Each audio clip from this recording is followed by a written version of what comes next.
Aunque Aorus Pro ha sido durante bastantes generaciones una de las placas más importantes para Gigabyte, la representación de la misma disminuyó bastante en las últimas generaciones. Propiamente no se daba salida a estos modelos, como pasó en Z790, o como sucedió en AM5, la salida de estas alternativas tuvo tan poca comercialización en el mercado que directamente parecía que no hubiese salido. Pero precisamente ante eso es como vimos que aquella segunda tanda de modelos catalogados como X incorporarían nuevamente las Aorus Pro a este mercado, desde un cambio en el diseño estético y mejoras extra como para relanzar estos productos. Y dentro de esa oleada es donde vimos la nueva X670E Aorus Pro, modelo que en esta ocasión estaremos analizando para descubrir así qué tan buena alternativa sería la misma, desde cada una de las características aportadas y aquellas ventajas y desventajas que se encontrarían en este modelo para una construcción.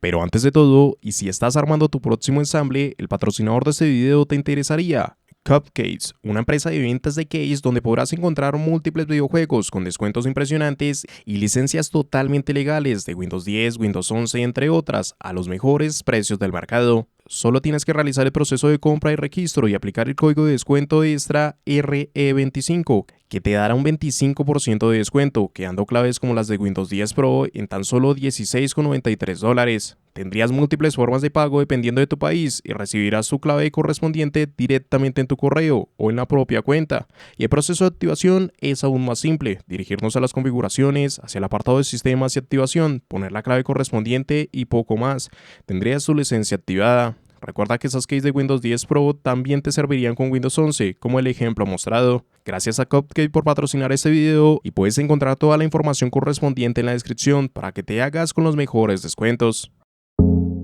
Características generales. Y es que empezando con ese apartado de características, aquí como sería evidente nos encontraremos con una placa bajo el chipset X670E y el socket AM5, que nos estaría dando con ello soporte a procesadores dentro de Ryzen 7000, además de una compatibilidad para próximas generaciones, y ante lo cual en la descripción estarás encontrando un enlace constantemente actualizado con cada uno de los procesadores compatibles. Ya para el lado de su memoria RAM, nos encontraremos que sería necesario poseer memorias de tipo DDR5 en un máximo de 192 GB, y por lo cual se debe disponer de un máximo por módulo de 48 GB. En relación con sus frecuencias y por el sistema implementado, se limitarían las mismas hacia los 5200 MHz sin ningún tipo de modificaciones, y ya si habilitamos sus perfiles ESPO o realizamos modificaciones manuales en overclock, podemos alcanzar hasta 8000 MHz. Si es que nos situamos en su almacenamiento, en este caso contaríamos con 4 puertos SATA de 6 GB por segundo, que pueden ser configurados en modo RAID 0, 1 y 10. Adicional a eso encontraremos 4 M.2, a partir de los cuales tendremos soporte dentro de PCI Express 5.0 para 2 de estas conexiones, mientras que las otras 2 restantes se mantendrían con soporte en PCI Express 4.0, donde sí que se unificarían serían por formato, teniendo la mayoría de estas compatibilidad desde tarjetas de formato en el 22110 hasta el 2280, a excepción del M.2 principal, que sería compatible con tarjetas de formato desde el 25110 hasta el 2280. En cuanto a sus puertos de expansión, se nos van a presentar 3 PCI Express con formato X16. El principal dentro de los mismos nos daría soporte en PCI Express 5.0 y también sería el único que en realidad correría ante esas 16 líneas disponibles. Dentro de esas 2 conexiones restantes se haría soporte en PCI Express 3.0 y correrían por 4 y por 2 consecutivamente. Cada una de esas características se verían acompañadas junto al códec de audio ALC897, así como en conjunto y a partir de esa versión Wi-Fi se destacaría la tarjeta del Qualcomm QCNCM865, que nos va a estar dando tanto Wi-Fi 7 como Bluetooth 5.3. Y ya dentro de sus conexiones internas y fuera un carácter común para el funcionamiento propio del sistema, podemos encontrar una conexión para bombas de agua, 4 conexiones para ventiladores externos, 2 conexiones híbridas que pueden ser utilizadas tanto para bombas de agua como ventiladores externos, 3 conexiones de tipo ARGB, una conexión de tipo ERGB, 2 conexiones para sensores de temperatura, un encabezado hacia USB 3.2 de segunda generación por 2 tipo C, 2 USB 3.2 de primera generación tipo A, 2 USB 2.0, una conexión para detectores de ruido, un encabezado hacia tarjetas en Thunderbolt, una conexión para tarjetas TPN, y adicional a ello veríamos distintas utilidades como un HDMI port, un Power Button, Reset Button y Clear Sync Mode Button. Así como también para el lado de las conexiones externas se nos presentaría un HDMI, 4 USBs 3.2 de primera generación tipo A, 4 USBs 2.0, 3 USBs 3.2 de segunda generación tipo A, una conexión hacia USB 3.2 de segunda generación por 2 tipo C, una conexión para un RJ45 de 2,5 gigabits, 3 conectores de tipo jack, y adicional a ello veríamos utilidades como Q Flash Plus Button. Ya por último nos encontraremos con un URM que va a contar con un total de 18 fases de alimentación, siendo en este caso una placa de formato de tipo ATX, con la cual finalmente tendremos una opción que se comercializa dentro de ese chipset con la nomenclatura Aorus Pro, y es de avances a partir de una conectividad inalámbrica que no encontramos en ningún modelo del mercado, y partidario de otro chipset como Z790, además de un cambio sobre aquella estética y desde una nueva tonalidad que podrían hacer que este modelo se resalte de esa misma competencia, aunque también sin pocos avances extra de los ya mencionados, y aportando al factor de que simplemente sea una opción más, sin mejoras lo suficientemente relevantes con respecto a las opciones que ya encontraríamos en esta industria. Entrega de energía. El acceso de un modelo como lo es aquella línea Aorus Pro conlleva también a la obtención de URMs que estarían a fin de la gama alta, algo que en esta ocasión no diría exactamente que se cumple. Veremos que se añade un total de 18 fases de alimentación, desde lo que van a ser 16 para sus VCore más 2 para sus SAC. A partir de la gestión de sus fases, nos encontraremos con el controlador central de Infineon XDPE 192C3B, el cual no nos va a aportar un diseño directo, sino que al igual que la mayoría de opciones en el mercado, se haría un diseño twin, permitiendo de esta manera que una única señal pueda llegar a ser gestionada por dos o más etapas en la misma potencia, lo que conllevaría que en realidad el controlador tan solo tenga que operar en un modo de 8 más 2 para dar gestión sobre el total de fases que se describen. Y a partir de sus MOSFET también nos encontraremos con piezas de Infineon, desde las TDA 21472, contando así con una capacidad de hasta 70 A y Smart Power Stage. Aquello dejaría un manejo en teoría por parte de sus VCore de hasta 1120 A. Con todo ello, pues no podemos decir que sea un mal diseño, pero sí que podemos mencionar que no es lo que se esperaría de una placa como estas, bajo el sentido de que es el mismo URM que nos vamos a encontrar desde Aorus Elite, no cambiaría nada, al igual que sería similar a lo planteado por modelos como X670E a Gaming, placas que no es que diga que sean malas, pero sí debes tener presente que Aorus Pro por lo general estaba por encima de esos diseños, con mejoras aún frente a una F Gaming, o por lo menos su misma base, y es de avances que podrían conducir por ejemplo a mejores MOSFET dentro de esas opciones. Todo esto dentro de X670, para B650 Iruji daría el mismo URM, Tomahawk sería muy cercano, Carbon superaría la misma, y hasta iGaming tendría mejores diseños. De nuevo, no es que no te vaya a servir, al igual que cada una de estas opciones mencionadas, ya harán las condiciones apropiadas como para tener el soporte completo de toda la generación, e inclusive llegar a dar pequeñas modificaciones en OC. Sin embargo, nada de esto le quita el que tuvieron que darse mejoras desde el mismo para volver a pertenecer a esa misma gama que tendría que rebatir opciones como F Gaming, y no una gama por debajo de estas como ya lo hacía Aorus Elite. ¿Con qué ventajas nos estaríamos encontrando?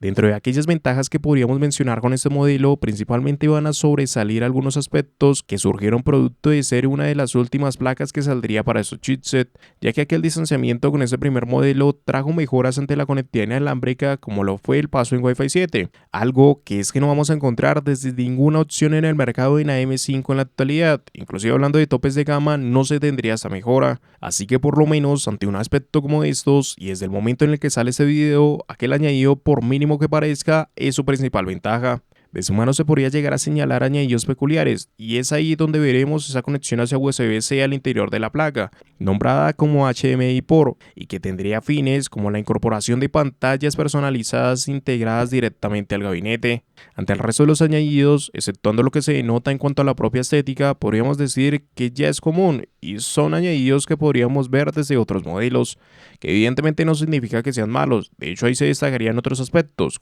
como el que tengamos las condiciones de un modelo de esa línea E, y con ello tener tres conexiones distintas dentro de PCI Express 5.0 con 2 M.2 y el PCI Express principal. Asimismo, veremos el reforzamiento dentro de ese mismo PCI Express y la disipación dentro de todos esos M.2 junto al mismo URM. Y hacia su backplane nos encontraremos con un RJ45 de 2,5 gigabits en acompañamiento. Veríamos conexiones para USB que contarían con las mejores versiones disponibles para esos conectores, algo que también se denota con un encabezado interno para el gabinete dentro de la misma. Se contaría con varias utilidades a su favor, entre las cuales veremos Power Button, Reset Button, Clear Smooth Button y Q Flash Button, dando una base diferenciadora con respecto a su competencia. Y realmente no hay mucho más a mencionar, su URM no es que esté mal, como ya lo he dicho, pero el quedarse desde la base de Saurus Elite no creo que obedezca a lo que normalmente se esperaría de alternativas como estas, y aquí sobre todo lo que tendría en cuenta, como te dije desde el principio, es aquella conectividad inalámbrica. Ahí es donde se encuentra realmente su mejora más importante.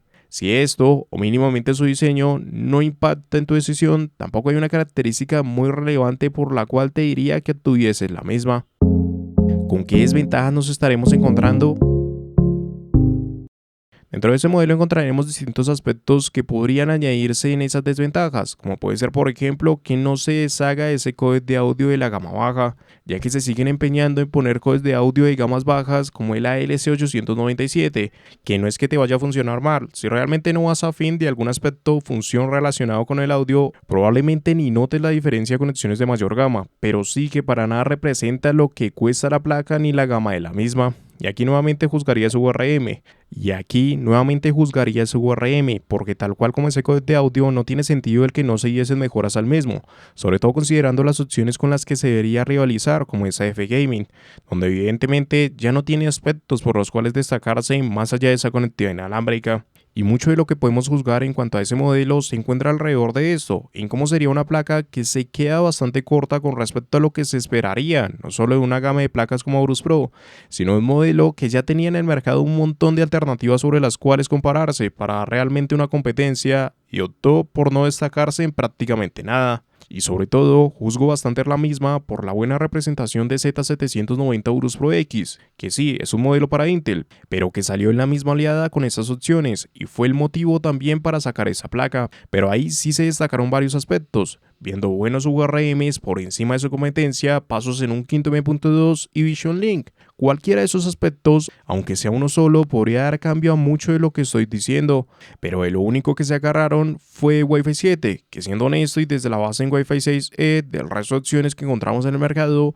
pues no es algo por lo cual te diría que obtuvieses esta alternativa. Es que ni siquiera por costo podría destacar la misma, ya que a pesar de que provee un mejor balance, tampoco es que cambie demasiado ante las opciones más directas con las que va a competir, como es a Gaming. Por aquella diferencia, considero que sigue siendo apropiado dar el paso hacia ese modelo de Asus, considerando que podemos obtener un códec de audio más acorde, una estética más pulida, WSB-C en su backplate, detrás de una compañía aún con más reconocimiento. Pero bueno, si ese costo se ajusta más a lo que buscas y Wi-Fi 7 te parece una mejora considerable como para optar por la misma, ahí es donde podrías encontrar mi recomendación. De lo contrario, simplemente tendrás una placa sin mucho que destacar ante ese mercado. En conclusión, la primera representación que tuvimos de una línea Aorus Pro dentro de AM5 fueron dos opciones en B650 y X670, que apenas si tendrían comercialización en el mercado, y asimismo desaparecieron de este sin aportar ni destacar nada relevante. Pero aún desde esos modelos pudimos ver avances coherentes, como un URM acorde a esa gama y rebatiendo opciones tradicionales como F-Gaming, y aquello era por lo menos lo mínimo que también se esperaría de una opción que saldría como segundas versiones de esta Aorus Pro, y con un mercado ya acentuado. Y aún desde lo mismo, esa X670E Aorus Pro X mantuvo una representación que planteó mejoras tan mínimas e insignificantes que es que directamente se acercó más a representar una línea como Aorus Elite más que Aorus Pro. De hecho, hasta su URM se representó en las mismas condiciones, dejando así las mejoras más relevantes al salto dentro de una conectividad inalámbrica hacia Wi-Fi 7, y aquel es el único aspecto por el cual recomendar este modelo, si es que estás buscando el paso hacia el mismo, que tampoco considero que sea algo que precisamente busque mucha gente, pero si es su intención, pues es la única alternativa en la actualidad para M5 que da esta mejora desde fábrica. De resto, será un modelo más del montón, sin mejoras relevantes, un costo que se podría destacar, pero no lo suficiente como para resaltar ante opciones que ya están en el mercado, y es que en realidad dio tan pocas mejoras que su conectividad inalámbrica es lo único a mencionar. Inclusive verás que junto a la misma pueden relucir opciones como a Gaming de Asus, que normalmente no la recomiendo por costo, pero es que en realidad y para esta ocasión me parece un modelo más acorde, aún teniendo en cuenta que tiene un precio más alto, pero también considerando que tiene un mejor códec de audio, mejor estética y un avance desde la conectividad para USB con respecto a su Aorus Pro. Aunque esto también tiene una segunda parte, porque lo mencionado es una crítica a lo que se esperaría de ese modelo por nomenclatura y por el distanciamiento en tiempo con las primeras versiones. Pero también es cierto que lo que se dio y ante el costo establecido sí que es acorde. Realmente, aunque a gaming tenga mejoras y desde mi opinión sea un modelo preferencial para mí, también hay que decir que las diferencias en costos sí que se ven representadas sobre los apartados que nos dieron aquella Aorus Pro X, por lo cual no del todo es una mala alternativa. No llegó a revolucionar nada ni a dar mejoras sobre su gama, pero sí que es una opción que da un balance acorde a su precio. Pero nada de esto quita el que siento que la oportunidad que tuvo este modelo para destacarse se desperdició por completo, y aquella opción que debió ser esa alternativa que rebatiese a F Gaming y superase a Gaming, que prácticamente han quedado con toda la gama y mercado dentro de esos chipsets, teniendo presente también que Tomahawk tampoco tuvo presencia relevante en el mercado, nos condujo a su vez hacia un Aorus Pro X que terminó simplemente siendo un Aorus Elite con dos mejoras leves, con conectividad inalámbrica y el paso hacia ser una versión E, que ni siquiera fueron suficientes como para darle frente a esa misma competencia.